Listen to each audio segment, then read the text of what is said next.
In the vast desert of rubble and crumbling columns, he sees a flower, a single flower. He shambles through the ruins and extends his hand into a blurring image. Stem and petals disintegrate before his touch. An illusion. He looks up, and there, another flower. He rushes toward it as the ground beneath his feet shatters. Endlessly he falls through the remnants of lost and forgotten realms. He wants it to stop. He can't take the rush of hot air and the feeling of his organs rising into his mouth. He hits the ground. Ribs jut out of his chest. Jagged bones rip through his fetid skin. Where am I? What is this place? He's in a half-remembered laboratory. He sees an emblem, the company. He remembers the wars, the opium wars. He remembers the prisoners and the experiments and his endless search for doorways into other realms. He found them, just not the way he thought he would. Warm blood pools around him as thousands of decaying prisoners in company fatigues grab and claw at him. This isn't happening. It can't be happening. You're dead. You're all dead. He closes his eyes. A collective roar, and the prisoners lift him over their heads and toss his broken body into a lightless dungeon. Dark, cold, lonely. He shivers and begs. One more flower. I'll do anything. Just give me one more flower. Power is in the mind. The eye of the mind, as the mystics called it. The eye that lets us dream and visualize is more than we think it is. Much more. It is a key, and it opens doors. Endless doors. And the key is a secretion. A sacred secretion like a drug to travel within the endless worlds within the swirling chaos that is infinite life. Blasphemy! Take your ideas out of this school. They belong to the devil. He takes his ideas to the company and says the secretion is better than opium. He tells them there is no experience like it, and he calls it the Dragon's Doorway. Makes the high from the poppy seem like cough syrup. He remembers the mystics. The unknown mystics, mystics who chant hymns in the hopes they will die with the right vibration. Right vibration? What does it mean to die with the right vibration? It means they believe different vibrations open different doorways to realms unknown. Death opens the doorway, and the dragon carries you away. The company is interested. How would you harvest such an opioid if it's only secreted upon death? I'll find a way. And he does. Only they find him before he can complete his life's work. He vaguely remembers being bludgeoned to death and thrown in a mass grave of corrupting bodies. And he remembers being saved by 9 mystics in thick, dark tunics. Where are the 9 now? What have they done with my research? Why did they try to stop me? Questions, so many questions. Where is my flower? In your mind, he thrusts his fingers into his sockets and tears out his eyes and digs deep into his head, searching for a flower. One flower. Even with no eyes, he can see. It doesn't make any sense. He clamors about the muck and grime. He slips and falls, and suddenly realizes he's clambering over a heap of rotting prisoners and addicts. He pushes through as the groveling men and women beg for more opioids, for tea, for syrup, for opium-laced candies. They make ridiculous promises. Take my house, my money, my children, take everything. Give me more, just a little more. They sound like him. He pushes through a blur of faces he vaguely recollects. Lives ruined, shattered, destroyed. Wasn't his fault. He hears a disembodied voice. Kill them all, and a flower you will have. He stares down at the agonizing men and women and withdraws his cane. Smashes through limbs and skulls furiously. Heads burst open like watermelons. Bones break like dry sticks. He doesn't stop until he stands atop a mountain of flesh, vomit, and gore. Where is it? Where's my flower? Find it! He falls to his knees and digs through the thick sludge of mangled humanity to search for a flower. Finds one. But just as he touches the flower, it withers away and disappears along with the remnants of his past. Talbot. My name is Talbot. He remembers his name as he stares at 9 hooded figures approaching him. He stumbles over a crumbling pillar with strange symbols written in a language he half remembers. He remembers the school, the secret school, and the mystics and the arcane knowledge they were protecting. He was getting too close, and he wasn't ready. Humanity wasn't ready. Knowledge without wisdom leads to self-destruction. He doesn't care about any of that. You condemned me. You all condemned me, left me to wither away. A hooded figure approaches him. You condemned yourself, Talbot. You condemned yourself. The 9 hooded figures disappear as a massive dragon bursts through the ground and peers down at him with dead black eyes. The hideousness of its face transcends anything he's ever read about, seen, or imagined. An ancient evil quickened with dark life. Talbot trembles in a fog of madness that envelops him. The ancient beast lashes out at him, snatches him in its talons, and swallows him whole. Mingled saliva and acid rips through his tunic and burns his skin to the bone. With screams of agony, he slowly disintegrates in a belly full of putrid, rotting death, watching his body and limbs melt into a gory, endless mass. Talbot wakens in a mass graveyard of skeletons and decaying prisoners of the company. He blinks and shakes muck from his hallowed eyes. He vomits everything in his guts and doesn't understand what's happening to him. Nothing makes sense except for his hunger. Please, I will do anything. Give me what I ask, and I am yours. Give it to me. I need it. Vines suddenly burst through the decaying bodies and surround him. Flowers grow and bloom in all their glory. Beautiful golden serum drips like honey wherever his eye can see. He approaches one slowly and is scared to touch it. He extends his hand and touches the flower, and it doesn't wither away. He touches another and another. Nothing happens. He goes to grab the flower, but instead, the flower grabs him. Vines like tentacles burst out and wrap around him and rip through his veins. 9 hooded figures approach him with disapproving looks. Knowledge without wisdom leads to self-destruction. They inch up to him. Be careful what you wish for, Talbot. Be careful what you wish for.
Nia skates over to Falls City Park, searching for her friend Casey, but doesn't find her. She skates to her home, and her mother says she's in the Narrows, handing out water bottles with a grassroots organization calling themselves Life Drop. Life Drop? The Narrows? What's Casey gotten herself into this time? You know Casey, probably some Save the Bees organization that just doesn't understand the way the world works. No such thing as the American dream anymore, only the corporate dream. And the corporate dream and the American dream ain't the same thing. She's read about the Narrows, supposed to be the poorest and most polluted district in Falls City. Maybe it's because it's the poorest that it's also the most polluted. Maybe it's because of corrupt yet legal policy against those who can't afford the big lawyers to change or challenge the corrupt policy. Paper mills, car factories, toxic waste facilities, all dumping on the land and water. A few politicians set the dollar price to poison the environment, and an entire community of blue-collar workers pay the price, the ultimate price, with their health and lives. Nothing new, same old, same old. The fat cats and the bureaucrats keep doing it because they can. So long as there's money to be made in poisoning the world, someone will be there to make it. That's everywhere. Every city she ever read about, and Falls City ain't no exception. She used to care, but then there was too much to care about, and so she decided it was easier not to care anymore. Funny how that happened. All she cares about now is skateboarding and finding the impossible place to tag. Whatever. Maybe she'll find something to tag in the Narrows. She skates down the street following Upper Falls River toward the poorest and most polluted district in Falls City. What are you and the moms doing? Nia approaches Casey and several middle-aged women handing out water bottles and cases to local residents. Casey turns to Nia. What are we doing? Anything we can to help. Nia laughs and nudges Casey. Let's go to the park. Casey nudges her back. Not today, Nia. This is important. Another day. Nia watches Casey and the other women handing out water to the poor. How many kids at home? 3? Okay, here's a dozen bottles. 4? Okay, take an extra container. When is our water going to be safe? Oh, the hell if I know. Is it dangerous to shower? To do the laundry? How bad is the water? Pretty bad. The water is killing our children. We need a center to treat the poisoned. Nia listens to all the talk with horror and disbelief. She's never really had to think about something as basic and essential as water. And now, she's thinking about water. Polluted water. And the poor in her city. They're saying it's the worst case of Minamata disease in the country. She doesn't know what that is. Minamata. But it sounds bad. Real bad. What's Minamata? Casey looks upset or disturbed as she hands out another container of fresh water to a resident. It's what happens when people are poisoned with mercury. Nia sighs, feels for the residents, but knows shit happens and there's just not much you can do about it. We can't save the world, Casey. What's a few containers of bottled water gonna do? Casey freezes and gives Nia a look she doesn't quite understand. It's a moment before she responds. Yeah, well, maybe we can't save the world, Nia, but we can sure as hell make it a little bit better, and that's good enough for me. Can't save the world, but we can make it a little better, and that's good enough for me. Nia thought about Casey's response the entire night as she researched the horrors of the Minamata disease. Deterioration of motor skills, walking and speaking degenerate, random convulsions, paralysis, children born with twisted limbs, all permanent side effects of mercury poison. Mayor cut a deal with a beverage company. They rerouted good, healthy water from a clean lake for a bottled water facility that bought the rights to the water and connected the Narrows to the old river system. They thought no one would notice. They thought it wouldn't be that bad. They thought wrong. When mothers began losing their unborn children and everyone began to lose their hair, 50,000 residents began to notice. They noticed. They complained. But no one did a thing. Business as usual. Nia takes a deep breath and releases it slowly. She's never really had to think about water, and now that's all she's thinking about. Come see this creepy abandoned factory I just tagged. Casey shrugs. I have no time for your ego. Ego? What are you talking about? Casey shakes her head. Big deal, Nia. Your name on a ruined wall or whatever. Who cares? Why not stand for something? Say something. All that time and energy just to say you tagged a scary place? Whoopee, big fucking deal. Nia scrunches her face. She feels under attack. What's going on with you? Casey shrugs. I don't know. If you'd at least piss off a tyrant, you would have done something with your art, if that's what you want to call it. Nia doesn't say anything. She doesn't know what to say. She takes her board and heads down to the Narrows. She stares at the overgrown and abandoned factories lining the river. They came, they profited, they left. It's so stupid and it's so simple.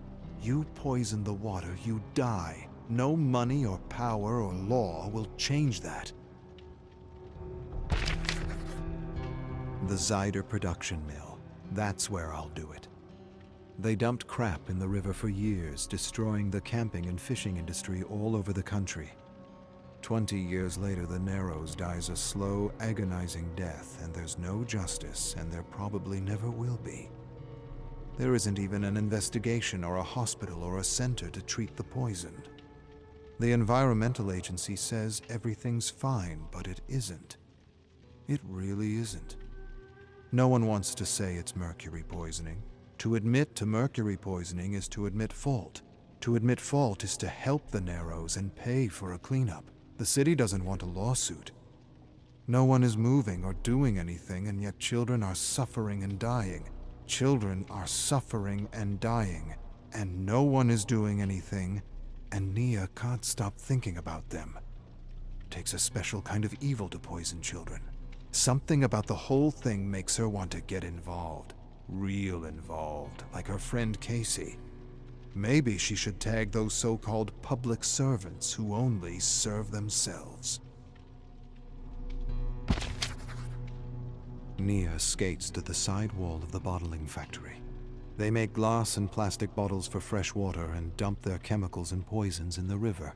How fucking stupid is this place? How stupid is the city and that bastard of a mayor to allow such a thing? She searches for the perfect spot, the perfect surface to tag. She sees a spot high up in the open. That should annoy them. She sneaks to the front door, sees a camera, spray paints the lens of the camera, begins to tag the wall. They poison water to provide bottles for good water. Absurd, ridiculous, unbelievable. Nia finishes her good work with time and paint to spare. She searches the premises and finds a large white garage door. Smiles. Perfect.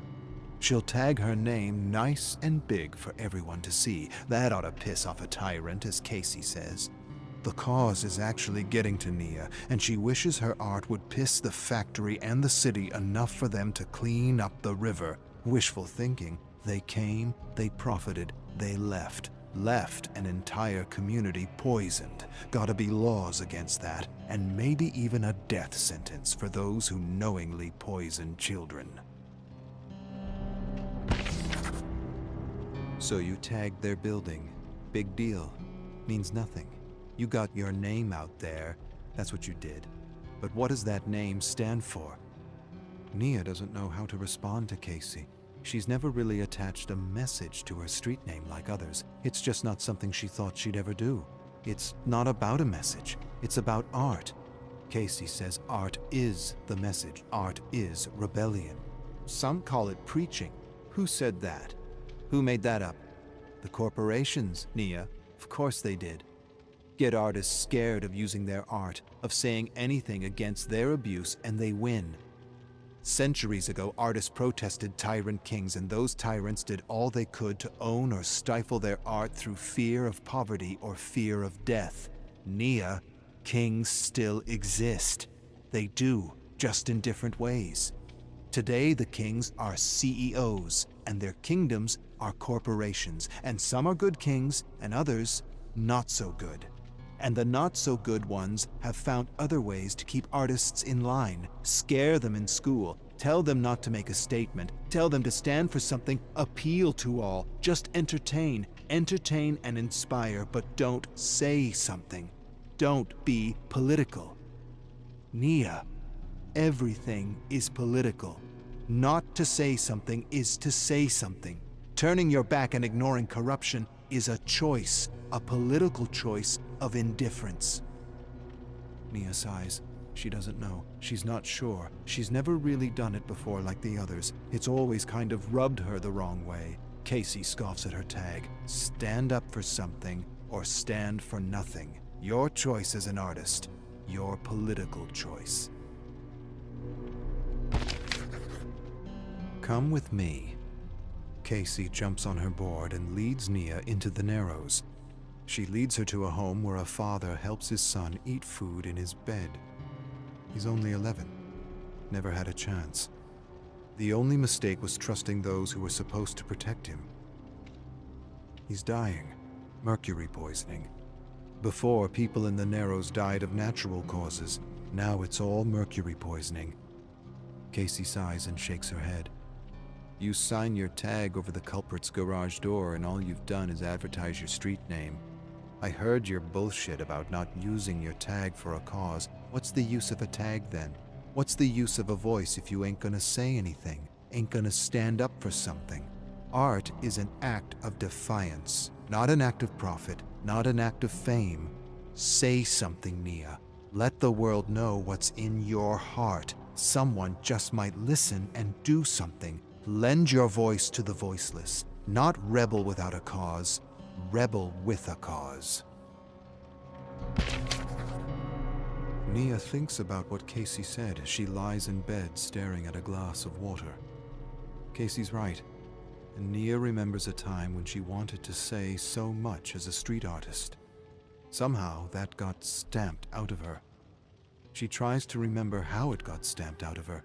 The only thing she can think about is school. No messages, no politics, nothing. Just inspire and entertain. Yet corporations have messages in politics.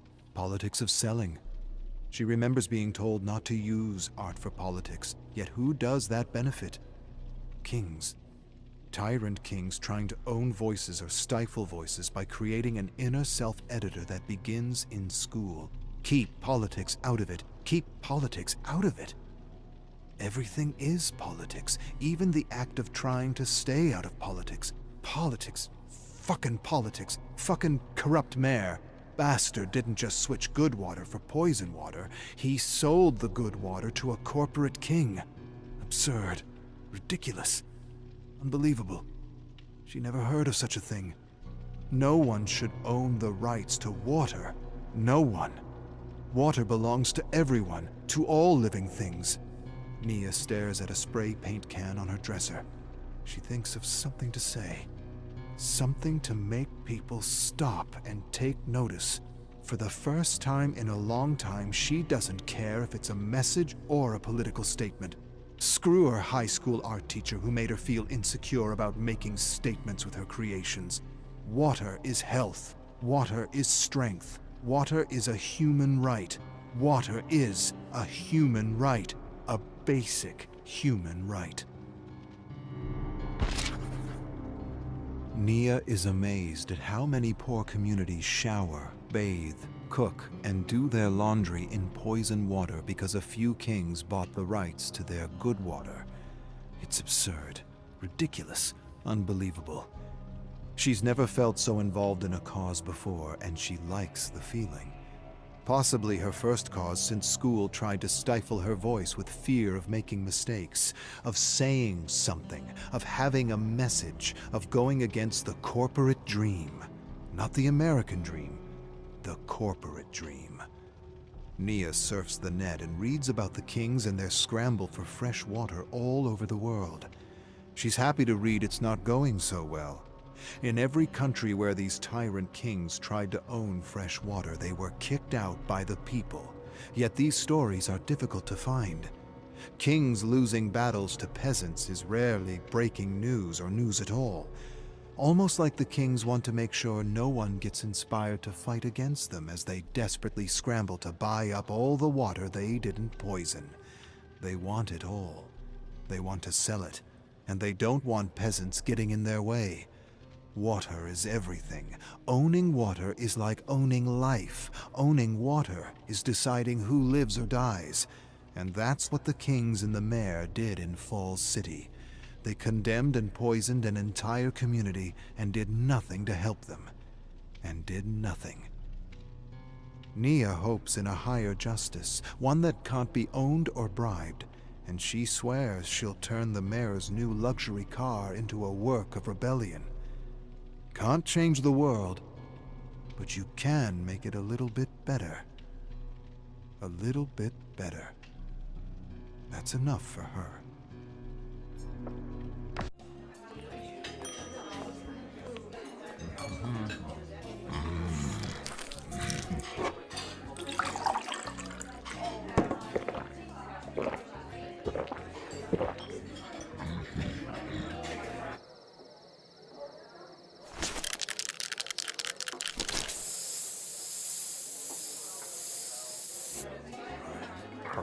Hey.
In the darkness of his cell, he hears footsteps approaching.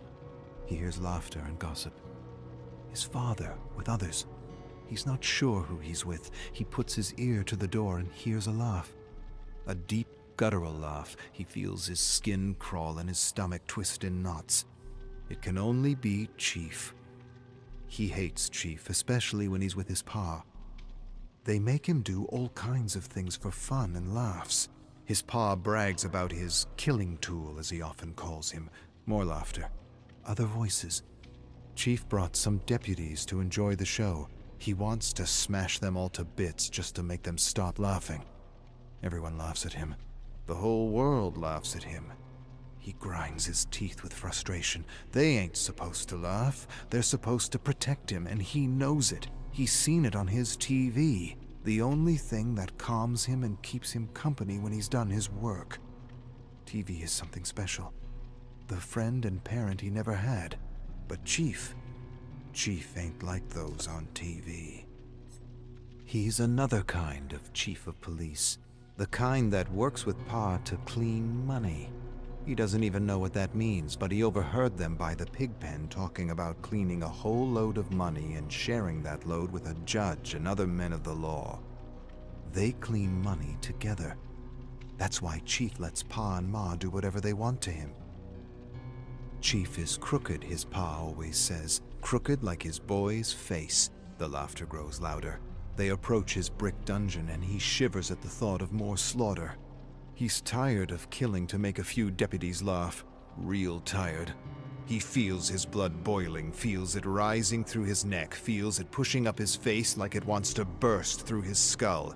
A sudden high-pitching whistling noise fills his ears. He hits his head over and over again until the whining stops. Silence returns. For a moment, just a moment, and then a chain rattles. Bolts snap loudly and he loses balance and falls back to his haunches.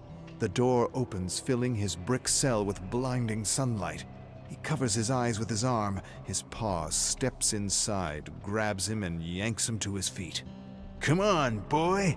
Let's show these deputies your worth." In the sweltering barn, he stares at the blood dripping from his hammer, feeling as though he were in a dream. Strange, weird, unhinged. No, not a dream. More like he's living on a TV show, watching himself from a distance. Slaughtered cows, thick and wet, all around him. 7 or 8 of them writhing helplessly in warm, coagulating blood. Heads cracked open, brain and gore spilling out. Flies buzzing around him, buzzing in his face, buzzing in his ears, telling him this slaughter is who he is. This senseless slaughter is his worth. His only worth. Kill. That's what they love to watch you do. Kill, kill, kill. The flies are laughing at him, laughing with Chief and his deputies, telling him he's so useless he don't even have a name. Boy, what kind of name is that? His pa shoves him toward another cow. You ain't done yet. Boy raises his hammer and shakes blood from his eyes. He feels strange, weird, unhinged, fed up. He's had enough of this life, the cell, shoveling manure, slaughter, endless slaughter. And taking care of those pigs, those prized pigs, pigs given more love by his parents than he ever got. The flies circle his face and laugh at him. The high-pitched whining returns. The pigs got names and you didn't. Duke and Donnie. He swats the flies. Pa nudges him. Come on, boy! Show him you can do more with that hammer! Boy. That's what Pa calls him. Boy. That's what Ma calls him. They think he's too dumb to know he doesn't have a name, a real name. He knows. All his life he knew. He knew and imagined himself as Max. Max Thompson. Imagined his pa was so proud of him that he gave him his name. How he dreamed to have his father's name. How he dreamed. Pa shoves him. Come on! Show him now! Boy feels his face fill with blood, his veins swell with fury, his temples throb maddeningly. The next moments are a blur. Blood and screams everywhere, not bovine, human. The whining begins again and he's confused, searching for his pa, but not finding him. The whining stops and everything is muffled. He turns to see Chief charging him. What have you done? Boy doesn't really hear him. It's like when Ma held his head in a bucket of water to teach him not to call or cry for her when he was a child. Everything's muffled, distorted, surreal. Chief tackles him and grabs the gory hammer out of his hand. You killed him! Your pa, Jim, Don, Ray, my men, my fucking men! Boy pushes Chief off and tumbles out of the barn drenched in blood, heading toward the main house, screaming for his ma in the growing dusk. Ma sobs on the ground with a mouthful of cracked teeth. Boy lifts her with one arm and a flood of inarticulate words rush out of his mouth. Words he only understands. Words the TV taught him. He wants to know his name, his real name. She just stares at him, confused, lost, desperate. She gurgles blood and chips of tooth slip down the side of her face as she begs for her life. Even if she understood what he was saying, she could tell him nothing. My name, what's my name? Boy slams his ma against the ground again and again. He lifts her over his head and hurtles her against the kitchen table. It breaks under her weight. Blood gushes from a wound in her leg. She loses consciousness. He feels bad and holds his limp body. Why did you hate me? What did I do to make you both hate me so much? Her face is beautiful and hideous at the same time, evil veiled by beauty. He hugs her harder and harder, wishing everything would have been different, wishing he were one of those damn pigs. They spoiled them with love, affection, and time. All that time they spent with Duke and Donnie while he groveled nameless and alone in a dungeon built just for him. He tries to lift her, but slips in a pool of her blood. She struggles in his embrace. Every time he asks the question, he squeezes her tighter and tighter. My name? What's my name? Her struggles cease, and she jerks spasmodically. Tense arms and legs go limp. He releases her slowly. Her head thumps hard in a puddle of blood. She stares upward with blue, vacant eyes. Beautiful blue, vacant eyes. Eyes that only saw a monster, a thing, a beast of burden to work the farm. Never a son, never her son. He hates those eyes. Those hateful eyes. He rips them out and squeezes. They pop like bovine eyes. He smiles and doesn't really know why he's smiling. He wipes blood off his face and likes the mushy feeling in his hands. He hears a foot pound the floor behind him. Chief suddenly rushes into the kitchen. "I'm gonna smash your head with your own goddamn hammer!" But as he lifts the hammer, he slips in an inch of warm blood. Boy panics and rushes outside into the darkening woods, with Chief screaming and cursing and bullets whipping by him. Boy doesn't know how long he's been running, but he's tired. He hears Chief yelling and hollering after him in the distance. Says he regrets the day he told his parents to keep him as a farmhand. Says he told Ma and Pa that a monster kid would make a damn good worker. Says other things too, things Boy doesn't want to hear. "Your parents tried to kill you, let a pot of boiling water spill over you and told us you were a clumsy child. They says you pulled the pot down from the stove, but I knew better. I seen right through 'em. Too embarrassed of their deformed kid that they poured scalding water over him. Tried to kill you. Tried to make it look like an accident." Boy covers his ears. Flies buzz about, laughing.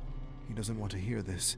A high-pitched ringing echoes through his mind. Stop, stop, stop! But it won't stop. He knows he's the only one who can hear the whining and laughing flies. He knows he hears things. He knows his pa hurt him, hurt his head, screamed too loud in his ear when he was a baby, screamed mean things like he wished Ma's belly cord strangled him completely and not just halfway. He takes a moment to gather himself. He hears other voices. Chief called in more deputies. Doesn't matter. Let them come. They all deserve to pay for doing nothing while his ma and pa made him suffer. Boy squeezes the neck so tight, screams quickly fade into pathetic whimpers. Easier to kill a man than a cow. Only a man makes much more of a fuss. Boy stares in the deputy's panicking eyes and knows this one. Knows him well. This one laughed at him many times, laughed at him when he should have helped him. "Who's laughing now? Didn't you watch TV? The police are supposed to help, not hurt. Laugh at me now!" Boy lifts him off his feet and pounds the back of the head against a tree, over and over again. "Laugh now! Laugh! Laugh!" The skull splits open like a melon and brain mass hangs from one side. Boy releases him, and the dying deputy can barely keep his balance. He toddles left and right and stops in front of Boy, and for a moment he stares at him as though seeing something more than a tool or a freak show. Something smarter than a mule. Smarter and deadlier. The deputy seems lost and confused, like a mindless zombie on TV. The trembling, confused deputy shuffles forward, feeling his wet, mushy head. Boy moves to the side to let him pass, and stares at his good work, stares at the gore dripping from his skull like putty, watches him stagger left and right in the moonlight. If he were a cow, he'd end his suffering. But he's not a cow, he's something else. Something vile and corrupt. Boy watches him disappear in the shadows. He stares at the darkness until he hears a thud. A strange feeling fills his heart and he laughs. Feels good to fight back and show them his worth. His real worth. Boy hears Chief searching frantically for him. He sits by a tree covered by bramble, squeezing a handful of deputy brain. It's got the same texture as cow brain. He probably couldn't tell the difference if he had a lump in each hand. He squeezes and likes the feeling. It soothes him, calms him, relieves his anxiety. His thoughts wander to his favorite TV shows. Ma and Pa let him have a TV to shut him up. They got tired of him smashing the wall and crying for them. Nothing worked. Not the gag or the rope that he always managed to get out of. Only the TV. TV was better than any constraint. It kept him sitting down, passive, complacent, and quiet. Ma said it hypnotized him, and that was a good thing. The TV showed Boy so many things. showed him how different his life was from other children, showed him what parents should have been like. He wishes his parents were more like Clark's parents. They made a hero out of their son by just being good to him and raising him right. They took good care of him and he wasn't even theirs. Or the other parents, the parents of that other boy, Beaver. He had a good family, but he wasn't like them. He wasn't like Clark or Beaver. He came into the world hurt, deformed, and weak like a runt. His pa told him he had wanted to stuff him in a bag with rocks and throw him in the lake. Tough love, tough life, tough everything. He hears deputies shouting in the distance. Boy feels scared and does what he usually does in his brick cell. He closes his eyes and thinks of Clark and waits for the greatest of all heroes to save him. He never comes, and it's not like TV. He's always there to save the day. He's always there to help those who need help. But TV ain't reality, and he's alone. He's alone because he was born a crooked little beast. Boy opens his eyes and stares at the gory lump in his hand. Doesn't matter. Enough waiting. He's his own kind of hero today. Chief screams his anger, found bits and pieces of another deputy. Boy is picking them off like cattle in a barnyard. Chief swears to hell and beyond he'll make him pay. Make me pay? Me? You're the one who's gonna pay for letting me rot in that cell for all those years. Chief calms down and calls someone. Tells them to bring the dogs. Bring them. Won't make a difference. No matter what, he ain't ever going back to that cell or any other cell for that matter. He'll die 1,000 deaths before they ever lock him up again. He wants to rush out of the darkness and grab him, but something tells him that's exactly what Chief wants. He's trying to lure him with hurtful words. Boy sits in the shadows and stirs the dry leaves with one hand. He sees a deputy approaching with a flashlight.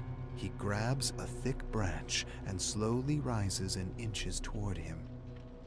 A hare springs in the air and bounds away. The deputy trains the flashlight on the rodent. He releases an anxious breath just as Boy swings the branch like Babe Ruth.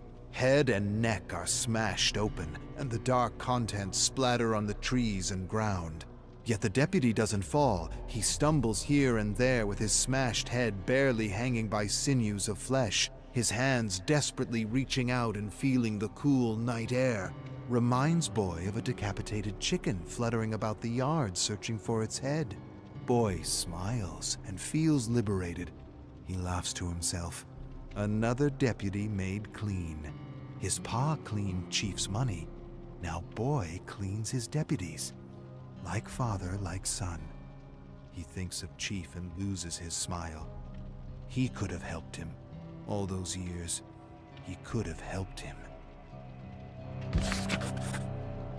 Boy, you want to know your name? I knows it. Come out and I'll whisper it in your useless mangled ear. Chief's playing games with him and he ain't gonna be fished. Chief swears he's gonna hunt him all night and that he's got dogs coming. Dogs that can track a cricket fart in a pile of manure. Boy didn't even know crickets farted. He learned a lot of things on TV, but never that. The thought of a cricket farting makes Boy smile. He likes smiling. He crawls closer to the police crew. 2 new men on the hunt with Chief, but he doesn't see any dogs. He figures he'd best take them down before the dogs arrive. He's seen police dogs on TV. They can sniff out anything. These deputies seem angrier than the last. He's not sure if it's because he felled their friends or if he ended their cleaning racket with his pa. Maybe both. He just gets the sense if they catch him, they'll make him suffer and squeal like a pig. Those pigs, those damn pigs they loved so much. Why did they have to love them so much and him so little? Had they treated him like those pigs, he would have been happy. He would have been happy and he would have been something else. He would have been a hero like that boy who wore a cape and helped the world, all because of how his ma and pa raised him. Boy creeps up behind 2 deputies he can barely make out in the moonlight. He slowly raises a pointy branch, leaps out, knocks one head, and thrusts the branch through the mouth of the other before he can yell for help. He stares down at the blood gushing out like a geyser. Reminds him of a scene in a cowboy movie. He approaches the other deputy. The deputy turns and grabs Boy. They roll over the crunching leaves and fallen branches, exchanging blows. Boy manages to wrap his arm around his neck and squeezes. Legs thrash wildly here and there. Boy squeezes until they stop at once. He hears Chief calling back his deputies. He tells them to come back, says the dogs have arrived. Boy retreats into the bramble and shadows. He closes his eyes, imagines a different life for himself.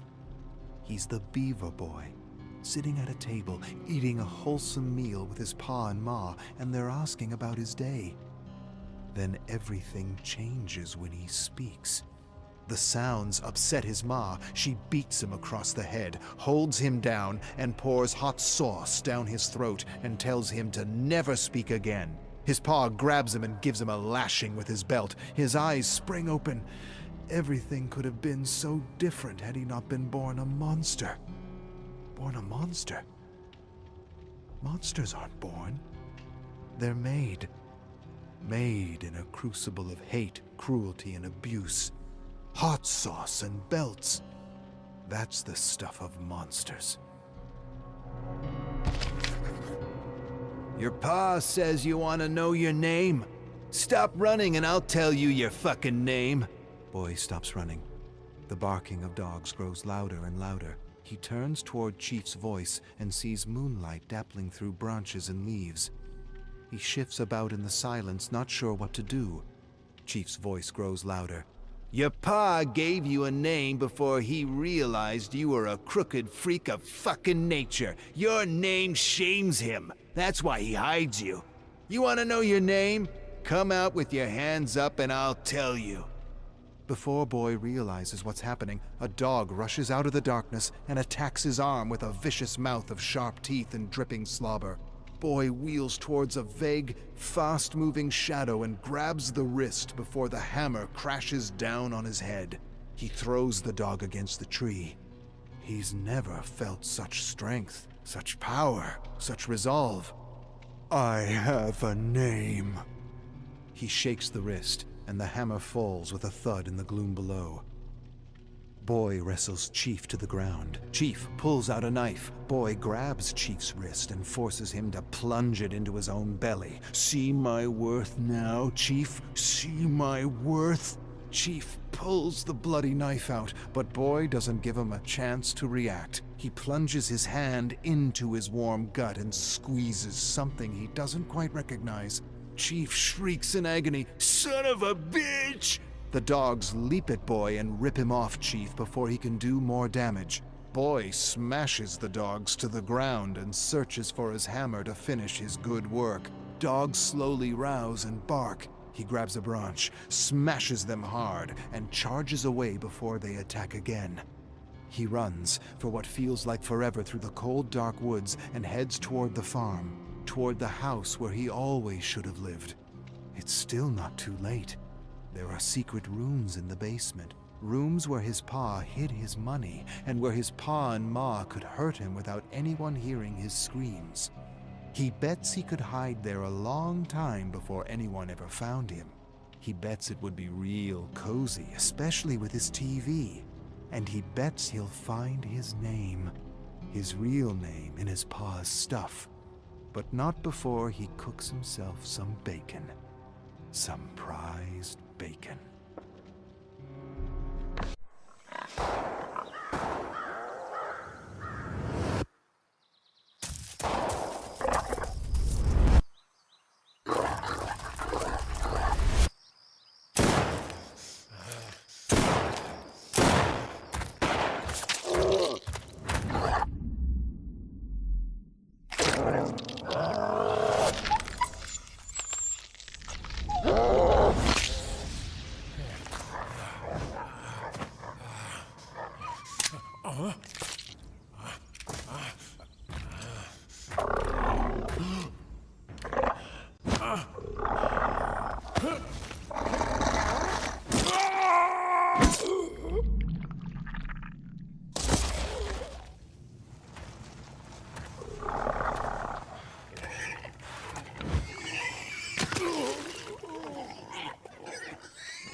Arcus, 7525.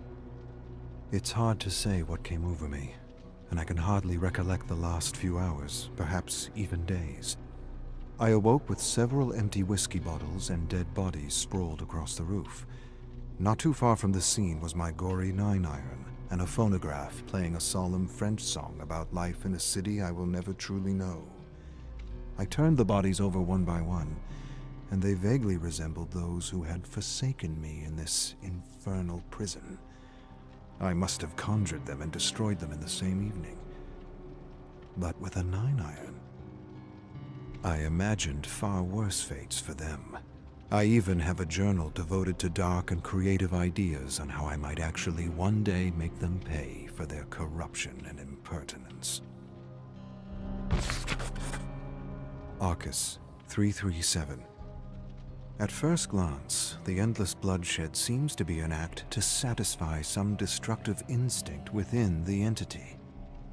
This seems to me a reductionist distortion of something more sophisticated, something more intricate, something even sacred. Beyond the horror, the shedding of blood, and the very real appearance of death puts us in touch with life, and can be an intoxicating and highly addictive experience on the deepest and most archaic levels. When our blood or our life force is offered to the entity, it can be seen as a gift that is soon returned to us so that the horror may continue again and again. The world constantly churns with life and death and life, the circulation of blood through an old one from heart to body to kidney, back to the heart again to be purified and begin anew. Arcus, 1007. A new doorway has opened. For how long? I'm not sure, nor have I ever been right, even with my best guesses. Through the door of my study and into a lost and forgotten realm, moss-grown, stone homes, with doorways barricaded with wagons, planks of wood, and decaying corpses tangled in barbed wire. I walk by the homes, gazing at the residual memories of soldiers killing villagers with swords for no other reason than the thrill of it. I can't make out which era or terror world this realm is from. I search the realm for hints of how one may open an actual doorway back home. Somewhere in these memories and forgotten realms is the answer to my salvation. But which ones? Which ones indeed? Arcus, 2217. I have uncovered to my amazement and bewilderment memories of Claudette that are unlike any of those I've previously experienced. One might even say they should not belong to her, and yet they are hers. I surmise these memories may belong to another Claudette from another terror world, suggesting that this old one may have clear preferences at the cosmic buffet for certain souls. It will take more samples of these memories to know if they are in fact from another Claudette, or if, and it is possible, I am having troubles deciphering between her actual memories and her creative musings. Arcus, 8557. I tremble as I scribble this down. Squid-like creatures difficult to describe attempt to penetrate my tower, trying to destroy my study and tools to explore and manifest. I held them off for as long as I could. Then, taking the Orus and other valuables, I rushed through a doorway and hid in a lost realm. When I returned, the tower was upside down. My study completely ransacked. The creatures lay dead on the floor with black, putrid blood leaking out of them, and the smell of decaying fish was everywhere. What are these creatures, and who is sending them if not this brutish monster of an old one? I spent hours cursing and throwing these fetid carcasses out my window and back into the abyss. Arcus, 5738. An odd impulse caused me to climb to the roof and light a single candle in the pitch blackness of it all. When the candle extinguished, I thrust myself off the roof and plunged to my certain death, but somehow ended up back in bed as though I was waking up from a nightmare. I don't know what I was thinking, but what it has shown me is this: death is not an option. Arcus 1275. I have often wondered if those trapped here have ever paused to reflect upon the inexplicable significance of this world that defies not only time and space, but death. A world made of memories that is neither consistent or constant. Something akin to a collective dream, made of the collective memories and beliefs of its inhabitants. Sometimes I wonder if not all worlds were like this in some respect, and that reality is what we in fact dream it to be, or believe it to be. Arcus 8545. I was woken mid-slumber by a delirium of shrieks and destruction, so that I rushed to the closet window to see only the endless black fog swirling outside. Things in the fog were coming to life and dying simultaneously, as though the entity were sick or in some kind of shock. Creatures roared and fought and tore each other apart somewhere in the raging abyss, and it was both entertaining and unsettling. I grabbed a 9-iron and held it at the ready, waiting for some apparition to attack me, but within moments, it was all over, and I couldn't sleep. So I took the edge off with a little whiskey and gulp on the roof, the whole while cursing this blasted old one, and hoping that what I had just experienced was nothing more than cosmic indigestion. Arcus 8789. There are dead bodies in my study, and I have no recollection of the last few days. The bodies have been flayed from head to toe, and the faces have been beaten to an unrecognizable pulp. I dragged them to the window and thrust them out into the abyss, wondering who they were and why were they in my tower. Did I manifest them? Did I create them for company? Or did they come from somewhere else? Had I been the one who butchered them? Had I lost myself so deeply in a memory that I became someone else for a short time? Perhaps they are not my creations, but apparitions from the fog sent by the entity, like the creatures I hear lurking about in the fog now and then. Arcus 5798. Incidents don't make sense anymore. Nothing does. Everything is a chaotic blur of unreal apparitions and jumbled memories. I can barely recognize my own thoughts or distinguish my memories from those I've been studying. Last night, I relived the most horrific murders in my collection with a strange kind of pleasure. When I had had enough, I looked in the mirror and did not see myself, but dozens of faces morphing in and out of each other, every possible face except my own. I thrust my fist into the mirror, and my hand split and blood was everywhere. What cruel fate has befallen me that I should lose myself in the darkness while trying to escape its deadly grasp? The Orus will either be my salvation or my downfall.